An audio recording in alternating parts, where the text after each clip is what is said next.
وأنزلنا عليك الكتاب تبيانا لكل شيء وهدى ورحمة وبشرى للمسلمين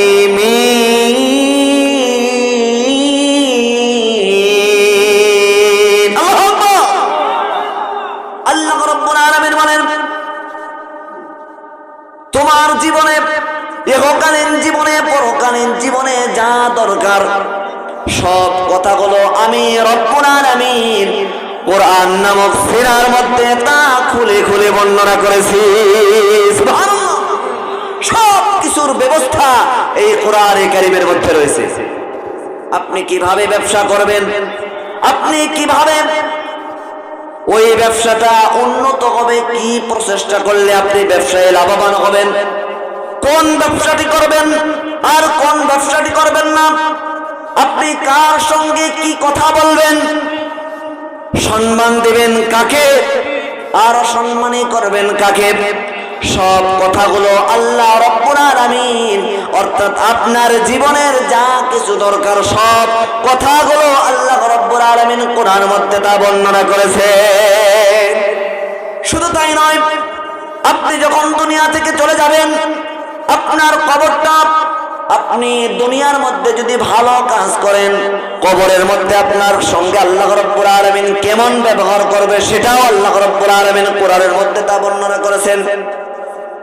কিয়ামত কখন হবে, কিয়ামতের অবস্থাটা কেমন হবে, সব কথাগুলো আল্লাহ তাআলা কোরআনের মধ্যে তা বর্ণনা করেছেন। শুধু তাই নয়, এই জন্যই আল্লাহ তাআলা বলেন দুনিয়ার জীবনে তোমার যা কিছু দরকার আছে সব কোরআনের মধ্যে আমি লিপিবদ্ধ করে রেখেছি, এবং দুনিয়ার পরে যে পরকালীন জীবনে তোমার যা কিছু দরকার সব কিছুর ব্যবস্থাও আমি কোরআন নামক সূরার মধ্যে আমি খুলে খুলে তা বর্ণনা করেছি।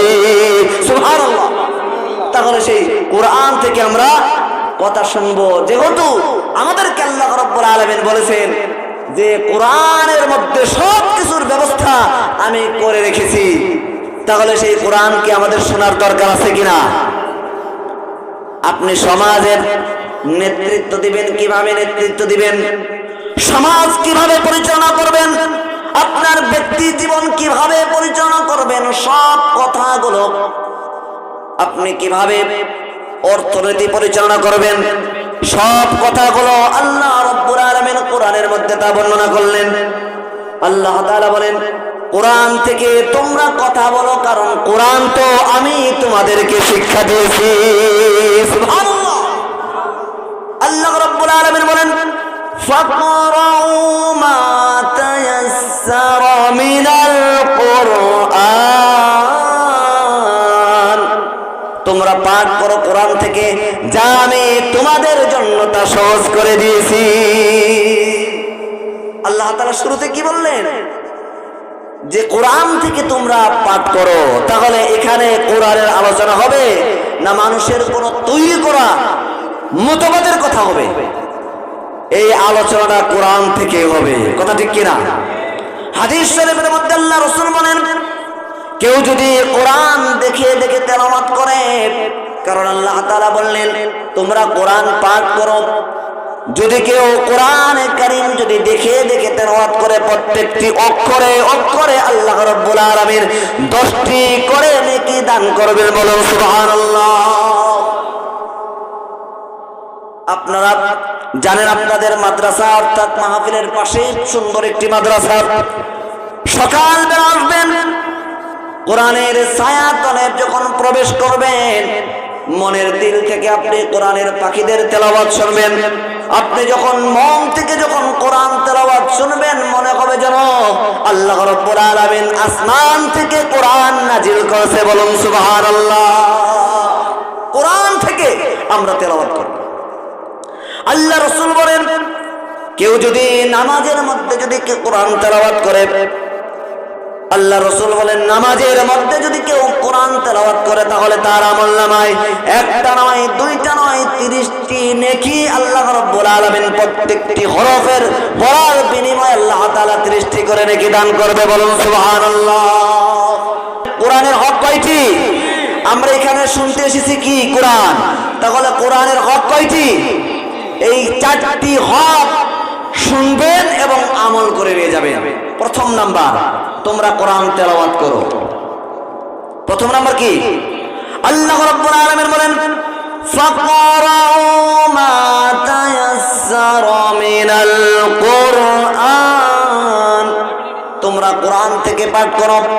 কেউ যদি নামাজের মধ্যে দাঁড়িয়ে দাঁড়িয়ে যদি কোরআন তেলাওয়াত করে, আপনারা দেখবেন আমি একজন মাদ্রাসার প্রতিষ্ঠাতা পরিচালক, যখন বৃহস্পতিবার দিন যখন হয় তখন আমরা ছাত্রদেরকে ছবি না পড়ার জন্য যখন নির্দেশ করা হয়, তখন উস্তাদরা ওই সমস্ত ছাত্রদেরকে তাহাজ্জুদ নামাজের মধ্যে যখন দাঁড়িয়ে যায়, এবার হাফেজে কোরআনের পাখিগুলো তাহাজ্জুদ নামাজের মধ্যে সূরা ইয়াসিন এবং তার যে পড়া রয়েছে নামাজের মধ্যে দাঁড়িয়ে দাঁড়িয়ে তা তেলাওয়াত করে, বলুন সুবহানাল্লাহ। আপনি বুঝুন কোরআনের হাফেজদের কত মর্যাদা, কারণ প্রথম আমলটি তিনি করলেন। আল্লাহ তাআলা বললেন তোমরা কোরআন পড়ো, এবং তারাই কেবলমাত্র বেশি বেশি করে কোরআন তেলাওয়াত করে। আল্লাহ রাব্বুল আলামিন পরের অংশে বললেন কি? আল্লাহ তাআলা বলেন আমি কোরআনকে সহজ করে দিয়েছি, কারণ এই কোরআনকে যদি সহজ করা না হতো, একজন কোরআনের হাফেজ তার সিনার মধ্যে 1 পারা নয় 2 পারা নয়, তার সিনার মধ্যে 30টি পারা অর্থাৎ 6666 আয়াত তার সিনার মধ্যে ধারণ করে রেখেছে। কারণ কোরআন সহজ করে দিয়েছে, এই জন্যই আল্লাহ রাব্বুল আলামিন ওই হাফেজে কোরআনের মধ্যে আল্লাহ তাআলা ওই হাফেজে কোরআনের অন্তরের মধ্যে আল্লাহ রাব্বুল আলামিন পুরো কোরআনকে সেট করে দিয়েছে, বলুন সুবহানাল্লাহ। আল্লাহ পাকের রহমত এবং সকিনা বর্ষণ হয়। আল্লাহ তাআলার রহমত তখনই হয় যখন ওই হাফেজে কোরআন কোরআন তেলাওয়াত করে। এবার আল্লাহ তাআলা বললেন, পরের আয়াতে কি বললেন? ওয়া আনজালনা ইলাইকাল যিকরা লিতুবাইয়িনা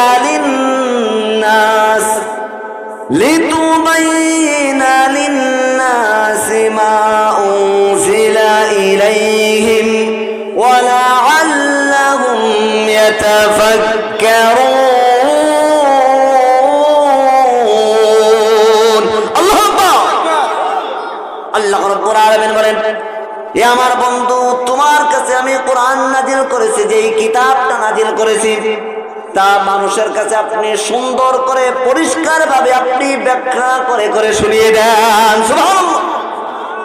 হাদিস শরীফের মধ্যে আল্লাহ রাসূল বলেন, কেউ যদি তেলাওয়াত করে না বুঝে তার আমলনামায় 10টি করে নেকি লেখা হয়, আর কেউ যদি কোরআন বুঝে বুঝে পড়ে তাহলে তার আমলনামায় আল্লাহ রাব্বুল আলামিন প্রত্যেকটি অক্ষরে 30টা করে নেকি দান করে, বলুন সুবহানাল্লাহ। আপনি আজ থেকে এই আমলটি করবেন, প্রত্যেক ফজরের নামাজের পর থেকে শুরু করবেন, বেশি নয়। আপনি যদি প্রত্যেক দিন অন্তত 5টি করে আয়াত তেলাওয়াত করেন, এই আয়াতটা যদি আপনি বুঝে বুঝে পড়েন, আপনি যদি কন্টিনিউ 1 বছর পরে অথবা 2 বছর লাগুক 3 বছর লাগুক, আপনি যদি কোরআন সূরা ফাতিহা থেকে সূরা নাস পর্যন্ত যদি আপনি এভাবে বুঝে বুঝে যদি কোরআন পড়েন, তাহলে আপনাকে পরিবর্তন করার জন্য দরগায় যাওয়া লাগবে না। আল্লাহ রাব্বুল আলামিন সাক্ষী এবং কোরআন সাক্ষী, আপনার পরিবর্তন কোরআনে দিয়ে দিবে, বলুন সুবহানাল্লাহ। আপনার পরিবর্তন হওয়ার জন্য কারো কাছে লাগবে না, কারণ কোরআন আপনাকে পরিবর্তন করে দিবে। আপনি যদি 1400 বছর আগের দিকে তাকান, তাহলে হযরত ওমর ইবনুল খাত্তাব রাদিয়াল্লাহু তাআলা আনহুকে কে পরিবর্তন করেছিলেন? কে পরিবর্তন করেছিলেন? কোরআন। কোরআনের আয়াত যখন তার সিনার মধ্যে ঢুকে গেল, এমন ভাবে তাকে আকর্ষণ করে তুলল, তৎক্ষণাৎ হযরত ওমর ইবনুল খাত্তাব রাদিয়াল্লাহু তাআলা তার হাতের থেকে তরবারি পড়ে গেল, অটোমেটিক পরিবর্তন হয়ে গেলেন।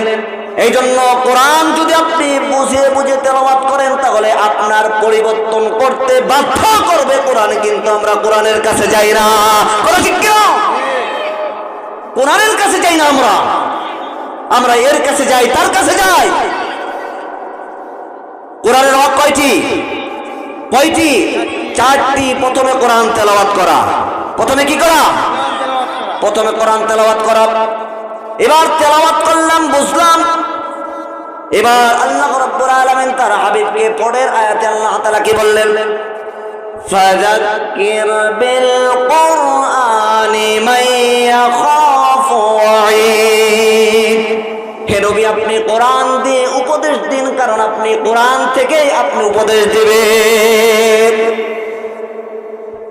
আপনাকে কোরআন থেকে উপদেশ দিতে হবে। আল্লাহ তাআলা তার হাবিব ঘুমিয়ে রয়েছে, কোরআনের আয়াত নাযিল হয়ে গেল। আল্লাহ রাব্বুল আলামিন বললেন, হে আমার বন্ধু, আপনি ঘুম থেকে জাগ্রত হন।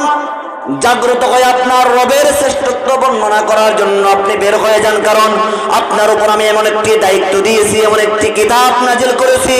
আপনি সুস্পষ্টভাবে, সুন্দর করে, পরিষ্কারভাবে আপনি আপনার উম্মতদেরকে সুন্দর করে বলে বলে আপনি বুঝান।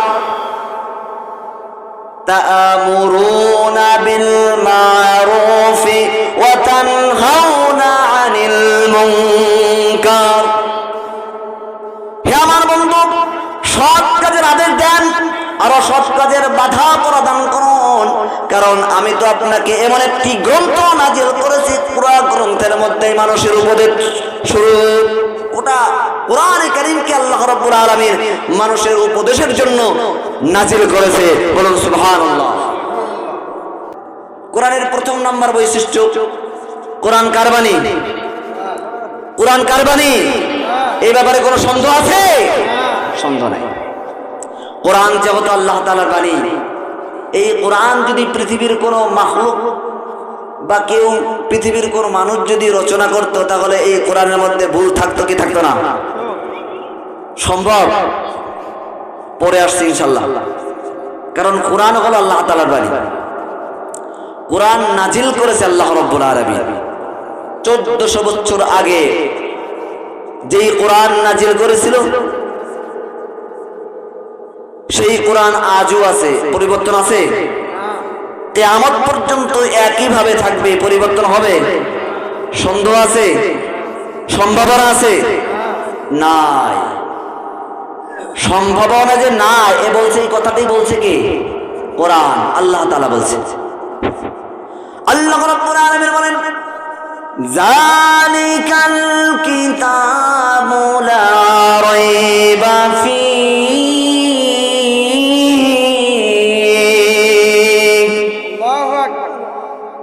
আমি এমন একটি কিতাব নাজিল করেছি, যেই কিতাবের মধ্যে কোনো সন্দেহ নাই।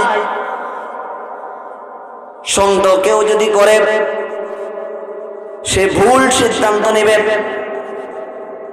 এই পৃথিবীতে আমরাও লেখাপড়া করছি ইউনিভার্সিটিতে, তো পৃথিবীতে যত সাহিত্যিক রয়েছে, যারা কবি রয়েছে, বইয়ের লেখক রয়েছে, আপনাদের কাছে প্রশ্ন করি, পৃথিবীর সকল লেখকরা বইয়ের ইন্ট্রোডাকশন অর্থাৎ শুরু, ইন্ট্রোডাকশনের মধ্যে কথাটি লেখে যে আমি একটি বই লিখেছি। এই বইয়ের মধ্যে মানুষ হিসাবে ভুল হতেই পারে, আপনারা ক্ষমা সুন্দর দৃষ্টিতে দেখবেন। যদি ভুল ধরিয়ে দিতে পারেন, তাহলে আমরা সংশোধন করতে বাধ্য থাকিব। আচ্ছা, আপনারা বলুন যে আল্লাহ তাআলা 30 পারা কোরআনের কারীম নাজিল করেছে, এই কোরআনের মধ্যে এমন কোন আয়াতের মধ্যে আল্লাহ তাআলা এমন ধরনের কথা বলেছে? আল্লাহ রাব্বুল আলামিন বলেন, কোরআন রচনা করে আল্লাহ তাআলা শুরুতেই বলে দিলেন, যালিকাল কিতাবু লা রাইবা ফীহি। এই কিতাবের মধ্যে কোনো ভুল নাই, সন্দেহ নাই। শুধু তাই নয়, আল্লাহ রাব্বুল আলামিন তা চ্যালেঞ্জ করেছেন। তিনি কি বললেন দেখেন, সূরা বাকারার মধ্যে আল্লাহ তাআলা বলেন, ওয়া ইন কুনতুম ফি রাইবিন মিম্মা নাযালনা আলা আবদিনা ফাতু বিসূরাতিন মিন মিথলিহি ওয়া দু'উ শুহাদাআকুম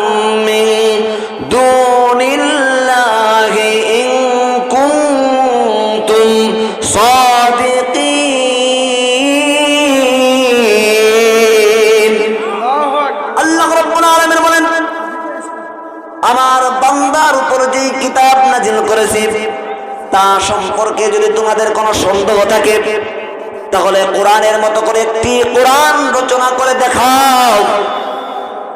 আমাকে বাদ দিয়ে তোমাদের সকল সাহায্যকারীকে আহ্বান করো। আমাকে বাদ দিয়ে পৃথিবীর সকল মানুষদেরকে তুমি সাহায্য সহযোগিতা চাও। পৃথিবীর সকল মানুষকে তুমি সহযোগিতার জন্য তাদেরকে বলো। আমার কোরআনের মতো করে একটি কোরআন রচনা করার জন্য সকলকে সাহায্য চাও। পরের আয়াতে আল্লাহ রাব্বুল আলামিন কি বললেন? فَإِن لَّمْ تَفْعَلُوا وَلَن تَفْعَلُوا فَاتَّقُوا النَّارَ الَّتِي وَقُودُهَا النَّاسُ وَالْحِجَارَةُ। কখনো সম্ভব নয় আমার কোরআনের মতো করে একটি আয়াত, একটি কোরআন, একটি কিতাব রচনা করা পৃথিবীর কোন মানুষের পক্ষে তা সম্ভব নয়, কখনো পারবে না। আমাকে বাদ দিয়ে যদি তোমরা সাহায্যকারীকে আহ্বান করো, পৃথিবীর শুরু লগ্ন থেকে আজ পর্যন্ত, আজ থেকে শুরু করে কিয়ামত পর্যন্ত যত মানুষ এসেছিল, যত মানুষ আসবে কিয়ামত পর্যন্ত, সকল মানুষ যদি একত্রিত হয়ে কোরআনে কারিমের একটি আয়াত রচনা করার জন্য যদি সময় ব্যয় করে, তারপরেও কোরআনে কারিমের মতো একটি আয়াত রচনা করা পৃথিবীর কোন মানুষের পক্ষে তা সম্ভব নয়। বলেছে কে? আল্লাহ রাব্বুল আলামিন বলেছে কখনো তোমরা পারবে না। তোমরা যত বড় মাতুব্বারি করো না কেন, পণ্ডিত হিসাবে সমাজে মাথা উঁচা করে যতই দাঁড়াও না কেন, তোমাদের পক্ষে সম্ভব নয় আমার কোরআনের মতো করে একটি কোরআন রচনা করা। সে জামানায় এরকম পণ্ডিত কিছু ছিল, তারা বলতো যে এই কোরআন নাকি মুহাম্মদ সাল্লাল্লাহু আলাইহি ওয়াসাল্লামের বানানিত একটি গ্রন্থ। হয়তোবা মুহাম্মদ সাল্লাল্লাহু আলাইহি ওয়াসাল্লাম কোথায় গিয়ে শিখেছে, এটা আমাদের দ্বারা সম্ভব। আল্লাহ রাব্বুল আলামিন, আমরা নামাজের মধ্যে সবচেয়ে পরিচিত একটি সূরা আমরা পড়ি, সেই সূরাটির নাম হলো কাউসার। আল্লাহ তাআলা সূরা কাউসার নাজিল করে দিলেন। আল্লাহ তাআলা বললেন, ইন্না আতাইনাকাল কাউসার ফাসাল্লি লিরাব্বিকা ওয়ানহার ইন্না শানিআকা হুয়াল আবতার। তিনটি আয়াত নাজিল হয়ে গেল। সাহাবায়ে কেরাম একটি আয়াত তাদের কাছে রেখে দিলেন, আর দুটো আয়াত কাবা শরীফের মধ্যে টানিয়ে দিলেন, ঝুলিয়ে দিলেন। সাহাবায়ে কেরাম বলতে লাগলেন, ও কবি সাহিত্যিকরা, তোমরা তো বড় বড় পণ্ডিত মার্কা কথা বলেছ, এটা নাকি মুহাম্মদ সাল্লাল্লাহু আলাইহি ওয়াসাল্লামের বানানো কিতাব। আমরা একটা আয়াত রেখে দিয়েছি আর দুটো আয়াত আমরা ঝুলিয়ে দিলাম। তোমরা যে কত বড় পণ্ডিত, আয়াতের মতো করে একটি আয়াত, দুটো আয়াত যখন নাজিল করে দিয়েছিলেন, সরে দিলেন, তারা বললেন, দেখি তোমরা কত বড় মহাপণ্ডিত হয়ে গিয়েছো। এবার সে জামানার যারা পণ্ডিত ছিল, কবি সাহিত্যিকরা ছিল, একত্রিত হয়ে তারা গবেষণা চালিয়ে দিলেন। তারা পারলেন নাই, না পারাটা গোপন রয়ে গেল। তারা চলে গেলেন সে যুগের সবচাইতে বড় কবি, কবিদের সম্রাট কবির আবিদের কাছে চলে গেলেন, যে বললেন, ও কবির আবিদ, আমি বিশ্বাস করি, আমরা সকলেই বিশ্বাস করি আপনি তো কবিদের সম্রাট। আমাদের কাছে একটি আয়াতের চ্যালেঞ্জ এসেছে, আমাদের দ্বারা অসম্ভব, আপনি পারবেন যদি আপনি গবেষণা করেন, তাহলে আমাদের মান ইজ্জতটা বাঁচবে। যদি আপনি গবেষণা করে আয়াতের মতো একটি আয়াত যদি রচনা করতে না পারে, তাহলে মান ইজ্জত সব চলে যাবে। সিরাত ইবনে হিশামের কিতাবে রাখা রয়েছে, কবির আবিদ গবেষণা চালিয়ে দিলেন। দিনের পর দিন চলে যায়, রাতের পর রাত চলে যায়, লিখতে গিয়ে কলম কালি শেষ হয়ে যায়, কাগজ শেষ হয়ে যায়। কবির আবিদ এক পর্যায়ে তিনি ছোট্ট একটি শব্দ রচনা করে দেখালেন গোটা পৃথিবীর মানুষকে। তিনি বললেন, লাইসা হাযা কালামুল বাশার। ও দুনিয়ার মানুষের শোনো, আমি কবির তো দূরের কথা, আমি কবির আবিদ তো দূরের কথা, গোটা পৃথিবীর মানুষ যদি একত্রিত হয়ে এই কোরআনে কারীমের একটি আয়াতের মতো একটি আয়াত রচনা করার জন্য গোটা পৃথিবীর মানুষ যদি একত্রিত হয়ে চেষ্টা করে, একটি শব্দ অর্থের দিক থেকে মিলিয়ে রচনা করা গোটা পৃথিবীর মানুষের পক্ষে সম্ভব হবে না। সুবহানাল্লাহ। সেই কোরআন আমরা পেয়েছি, এই কোরআনের মর্যাদা আমরা দিতে পারি। হযরত ওমর রাদিয়াল্লাহু তাআলা আনহু মুসলমান হয়নি, তখনও তিনি মুসলমান হয়নি, আল্লাহর রাসূলকে অপমান অপদস্থ করার জন্য বের হয়ে গেলেন। খুঁজতে লাগলেন, আল্লাহর রাসূলকে দেখতে পেলেন মসজিদুল হারামের পাশে দাঁড়িয়ে দাঁড়িয়ে নামাজ আদায় করছে। হযরত ওমর মনে মনে চিন্তা করলেন, নামাজ শেষ হোক, তারপরে যা বলার বলবো। হযরত ওমর চিন্তা করলেন যে মুহাম্মদ রাসূলুল্লাহ সাল্লাল্লাহু আলাইহি ওয়াসাল্লাম নামাজের মধ্যে যে সুন্দর সুন্দর বাক্য তেলাওয়াত করছে, এটা কে তাকে শিক্ষা দিল? আশ্চর্য হয়ে গেলেন, এত সুন্দর করে কবি সাহিত্যের মতো সাহিত্যিকের মতো এত সুন্দর করে যা বলছে, কে তাকে শিক্ষা দিল? হযরত ওমর চতুর্দিকে তাকালেন, কাউকে দেখতে পেলেন না। হযরত ওমর মনে মনে চিন্তা করতে লাগলেন, আরে কেউ যদি তাকে না শিক্ষা দিয়ে থাকে, আশেপাশে তো কেউ নাই, তাহলে আমার কাছে মনে হলো যেন তাকে হয়তোবা জিন তাকে শিক্ষা দিচ্ছে, আশেপাশে তো কেউ নাই।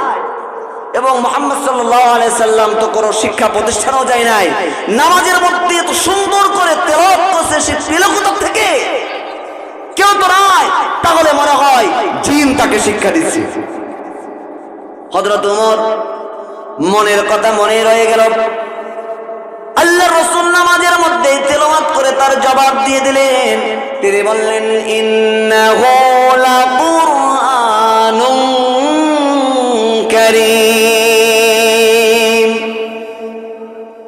এটা বার্তা বাহকের বর্ণনা, এটা জিনের কথা নয়।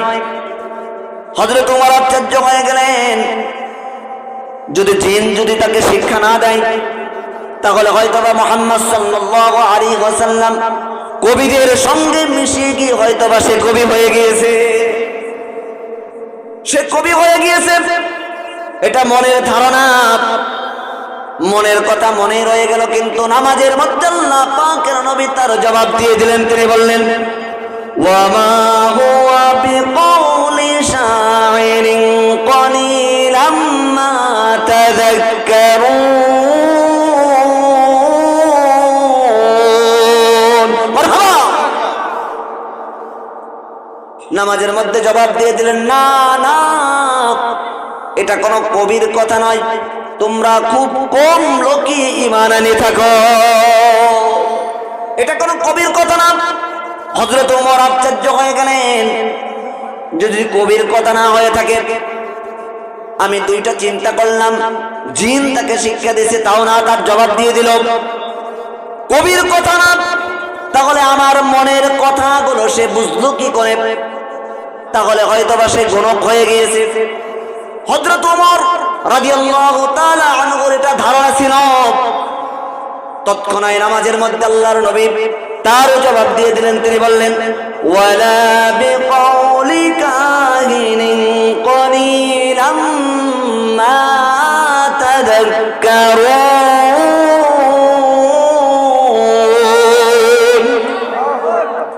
না না, আমি কোনো গণক নই, তোমরা খুব কম লোকই চিন্তা ভাবনা করে থাকো। ইতিহাসের মধ্যে লেখা রয়েছে, হযরত ওমর বলেন, আমার মনে হলো যেন আমার পায়ের নিচেই মাটি নাই,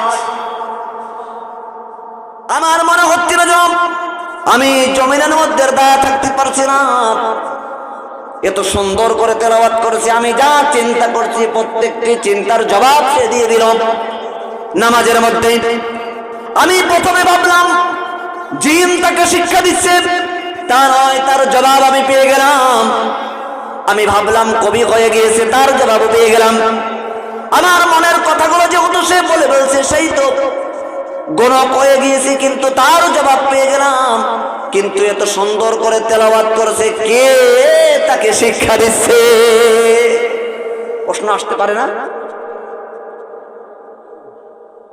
যখন সেই প্রশ্নটা তিনি মনের মধ্যে রেখে দিলেন, তার জবাব আল্লাহ রাব্বুল আলামিনের হাবিব নামাজের মধ্যেই দিয়ে দিলেন। তিনি বললেন, তানজিলুম মির রাব্বিল আলামিন।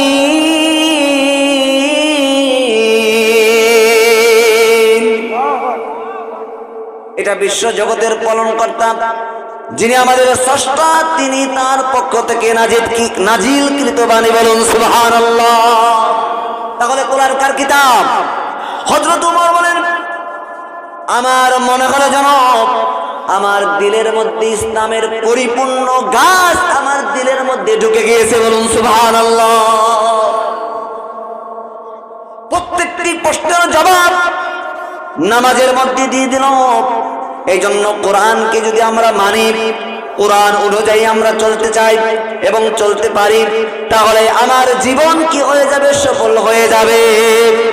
আল্লাহ রাব্বুল আলামিন তার হাবিবকে বললেন, ও আমার বন্ধু, আমি তোমাকে কোরআন দিয়েছি কি জন্য? তুমি কি শুনতে চাও? হ্যাঁ, শুনতে চাই। এত বড় একটি গ্রন্থ আমি তোমার কাছে দিয়েছি, কি জন্য দিলাম? আল্লাহ তাআলা বললেন, লিতুখরিজান নাসা মিনাজ যুলুমাতি ইলান নূর। অন্ধকারের ভিতর থেকে মানুষদেরকে টেনে টেনে আলোর সন্ধান দেওয়ার জন্য আমার বন্ধু আমি তোমার কাছে কোরআনে কারীম পাঠিয়েছি। বলুন সুবহানাল্লাহ। অন্ধকার কি? অন্ধকার হলো পুঁজিবাদ, ধর্মনিরপেক্ষতাবাদ, মানুষের তৈরি করা যত মতবাদ রয়েছে সমস্ত মতবাদ হলো অন্ধকার। কথা ঠিক কিনা? এরা হলো অন্ধকার। অন্ধকারের মধ্যে যারা ছিল, কারা ছিল? জাহিলিয়াতের যুগে এমন একটি যুগ ছিল, আল্লাহ রাব্বুল আলামিন তার হাবিবকে বলে দিলেন, আয়ামে জাহিলিয়াতের যুগ হলো অন্ধকারের যুগ। এই অন্ধকারের মধ্যে আমি একটি কিতাব নাজিল করলাম।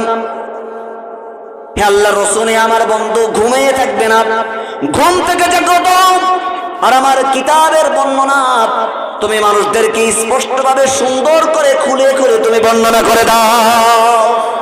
পাঠিয়ে দিলেন। আমরা যদি কোরআন পেয়ে ঘরের মধ্যে চুপটি মেরে বসে থাকি, তাহলে কোরআনের হক আদায় হবে? কোরআনের হক আদায় করতে গেলে আমাদেরকে কোরআন প্রচারণা করতে হবে। কথা ঠিক কিনা? কোরআন যদি আপনি তেলাওয়াত করেন, কোরআন যদি আপনি মানেন, তাহলে আপনার ব্যক্তির জীবনে, পারিবারিক জীবনে, সামাজিক জীবনে, রাষ্ট্রীয় জীবনে আল্লাহ রাব্বুল আলামিন শান্তির ফয়সালা করে দিবে। কথা ঠিক কিনা? কোরআন যদি সমাজে, রাষ্ট্রে প্রতিষ্ঠিত হয়ে যায়, ওই সমাজে চুরি থাকবে না, ওই সমাজে ডাকাতি থাকবে না, ওই সমাজে এমন একটি যুগ তৈরি করে দেবেন যে আল্লাহ রাব্বুল আলামিন ওই যুগ হবে সবচাইতে শ্রেষ্ঠ যুগ, কারণ কোরআন দিয়ে সে রাষ্ট্র পরিচালনা করেছে। সুবহানাল্লাহ। কোরআন এমন একটি কিতাব, যদি কোরআন রাষ্ট্রে প্রতিষ্ঠিত হয়ে যায়, সমাজে চুরি থাকবে না, ডাকাতি থাকবে না, সন্ত্রাস থাকবে না। কোরআনের আইন যদি রাষ্ট্রে প্রতিষ্ঠিত হয়ে যায়, তাহলে সেই সমাজ হবে একটি সুশৃঙ্খলিত এবং সুন্দর একটি সমাজ গঠন করে দিবেন কে? কোরআনের আইন যদি রাষ্ট্রে প্রতিষ্ঠিত হয়ে যায়, কোন আলেম অপমানিত হবে? কোরআনকে কেউ যদি অপমান করে, তাহলে আমরা কি ধর্মপ্রাণ মুসলমান বসে থাকবো? একটি কথা বলে আমি শেষ করে দেব। আমরা যদি কোরআনের এবং হাদিসের দৃষ্টি দিয়ে যদি তাকাই, তাহলে ইয়াকুব নানতুবি রহমাতুল্লাহর মতো আমরা পাগল হয়ে যাব। ইয়াকুব নানতুবি রহমাতুল্লাহ যেমন ছিল তার চক্ষু, তেমন ছিল তার ইলম, তেমন ছিল তার যোগ্যতা, তেমন ছিল তার তাকওয়া। ইয়াকুব নানতুবি রহমাতুল্লাহ আপনাদের মাদ্রাসার মতো এরকম মাদ্রাসার ছাত্র ছিল, খোলা আকাশের নিচেই ছাত্রদেরকে নিয়ে কোরআন শিখাচ্ছেন। হঠাৎ করে চতুর্দিকে কালো মেঘ ছেয়ে গেল, বৃষ্টি শুরু হয়ে গেল। এক পর্যায়ে ছাত্ররা তাদের কিতাব নিয়ে কোরআন নিয়ে যার যার করে চলে গেল। হযরত ইয়াকুব নানতুবি রাহমাতুল্লাহ ওই বৃষ্টির মধ্যে তার রুমালটা জমিনের মধ্যে বিছিয়ে দিলেন। ছাত্রদের পায়ের জুতাগুলো রুমালের মধ্যে রাখলেন, রুমালটাকে গিট্টু দিয়ে দিলেন। জুতার গাঁটটি মাথায় নিয়ে সে জামানার জবরদস্ত একজন মুহাদ্দিস জুতার গাঁটটি মাথায় নিয়ে মাদ্রাসার মধ্যে প্রবেশ করলো। উস্তাদরা জিজ্ঞাসা করলো, হুজুর আপনার মাথায় জুতার গাঁটটি কেন? ইয়াকুব নানতুবি রাহমাতুল্লাহ বলেন, এ বড় কঠিন বড় দামি জুতা। তোমরা যদি কোরআন হাদিসের দৃষ্টি দিয়ে যদি তাকাও, তোমাদের চর্মচক্ষু নয়, কোরআন হাদিসের দৃষ্টি দিয়ে যদি তাকাও, সাধারণ মানুষের জুতার পায়ের নিচেই থাকে বালি আর মাটি, কিন্তু কোরআনের হাফেজ যারা, কোরআনের পাখি যারা, তাদের জুতার নিচেই থাকে আল্লাহ পাকের নূরের ফেরেশতাদের পাখা। সুবহানাল্লাহ। ওদের জুতার রাহবার হয়ে যদি কাল কিয়ামতের ময়দানে দাঁড়াতে পারি, তাহলে এটাই হবে আমার জন্য নাজাতের ওসিলা। বলুন সুবহানাল্লাহ।